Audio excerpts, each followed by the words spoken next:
गाड़ी रास्ता काटती है तो क्या करना है, कुछ करने के लिए थोड़ी कहा, ब्रेक तो मार सकते हो। ब्रेक मार लिया और 1 सेकंड के लिए बैक गियर डाला, 1 कदम पीछे आए, बोल वृंदावन बिहारी लाल की जय, चल दिया। आपका 2 सेकंड लगा, जिंदगी बच गई। बोलो जय श्री कृष्ण। भगवान ने कहा आगे खतरा है बेटा, जरा संभल के चल। पर आप संभले नहीं, अहंकार में तो जाओ मरो, फिर क्या फर्क पड़ता है, उसको क्या जा रहा है। उसने तो अलार्म बजाया और तुम नहीं मानो, और सो कॉल्ड अभिमान क्या, अरे हम पढ़े लिखे हैं। अरे तुम पढ़े लिखे नहीं, तुम गधे हो। बोलो जय श्री कृष्ण। पढ़े लिखे होते तो मान लेते, इसको पढ़ा लिखा होना थोड़ी कहते। प्रकृति के इशारे को जो न समझे, ये कौन सी पढ़ाई लिखाई है।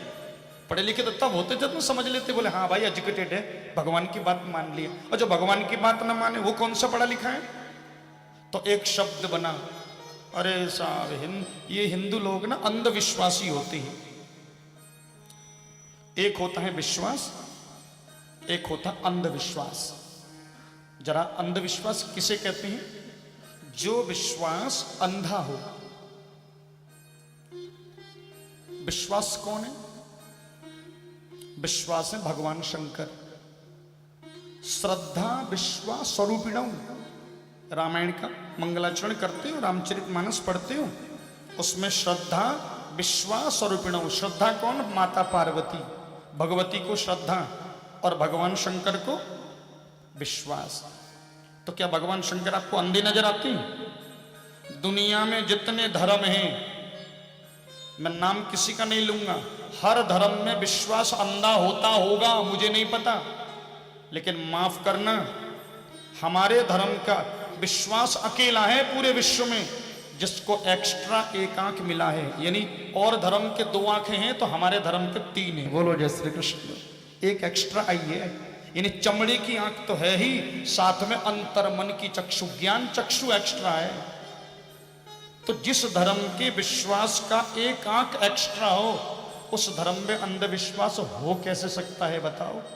हमारा ही तो एक सनातन धर्म है, इस भागवत ही तो एकमात्र ग्रंथ है जहां भागवत में, रामायण में, गीता में, वेद में, उपनिषद में कहीं अंधविश्वास है ही नहीं। जो कुछ है सो विश्वास ही है, उसे मान लो। ये ऋषियों के द्वारा एक्सपेरिमेंटेड, जैसे कोई हम लोग बल्ब लेने जाते हैं ना, या कोई इक्विपमेंट्स खरीदते हैं तो उसमें लिखा रहता टेस्टेड, लिखा रहता ना टेस्टेड।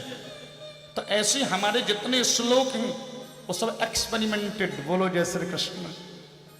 इसलिए अगर आपको सुनने में भी लगता है कि ये क्या लिखा है, ऐसा क्या हो सकता है, जी हाँ ऐसा हो सकता है, क्योंकि वो एक्सपेरिमेंटेड है। वो ऋषियों ने, बड़े बड़े धुरंधर महात्माओं ने, बड़े बड़े उद्भट विद्वानों ने उनको प्रयोग किया, तब जाकर वेद की श्रुतियां हम तक पहुंची। ये कुछ साधारण नहीं है। इसलिए शास्त्र की कभी निंदा नहीं करना, भगवद गीता रामायण की चौपाइयों की कभी निंदा नहीं करना कि ये क्या लिखा है गुरुजी। हाँ, आपकी समझ में नहीं आती हो तो किसी के पास जाके पूछ लो कि गुरुजी ये भागवत में ऐसा जो लिखा है, क्या आप मुझे थोड़ा समझाएंगे। तो यदि योग्य गुरु है तो जरूर समझाएंगे, पर अंधविश्वास नहीं, विश्वास है, जरूर मानना चाहिए।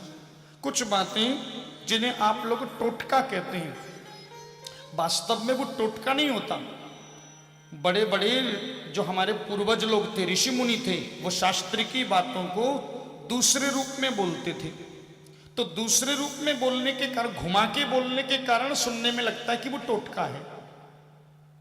वो टोटका नहीं है। बड़े बड़े कारण होते हैं। छोटा बच्चा, एकदम छोटा बच्चा, नवजात शिशु, 2 महीने का बच्चा पैदा हुआ तो बोले नजर लग जाती है, तो लोग कहते हैं नजर भी कोई लगने की चीज है, क्यों नहीं लगती है। और उसी चीज को जो वैज्ञानिक कहते हैं तो उसको मान लेते हैं। और हमारे बड़े बूढ़ों ने क्या कहा, बोले नजर लग गई कोई बात नहीं, बोले तो क्या करें, बोले राई नॉन करवाओ। राई और नॉन और मिर्च लेके उसको वार दो, उसमें कुछ ऐसी चीजें हो। अब वो गंवारन अनपढ़ पढ़ी लिखी स्त्री तो थी, पढ़ी लिखी तो थी नहीं, पर उनके उस क्रिया में ऐसी शक्ति है कि नजर 1 सेकंड में उतर जाए। बोलो जय श्री कृष्ण। बच्चा बिल्कुल ठीक। इसलिए कभी कभी टोटके भी काम आते हैं। और मैं तो खुद फिजिक्स से पढ़ा हुआ हूं। एक बार कथा करने गया मुरादाबाद, और मुरादाबाद में कथा में से जैसे ही उतर रहा था तो मेरी कमर की जो एक नस होती है वो खिसक गई। अब इसका अंग्रेजी दवाई में या मेडिकल साइंस में इसका कोई इलाज नहीं है। बोलो जय श्री कृष्ण। न तो आप बैठ सकते हैं, न उठ सकते हैं, लेटे रहेंगे और 24 घंटा पेट दर्द करेगा, बस 24 घंटा तड़पते रहो। तो अब तो वो शाम को 7 बजे से लेके सवेरे 9 बजे दोबारा कथा करनी है।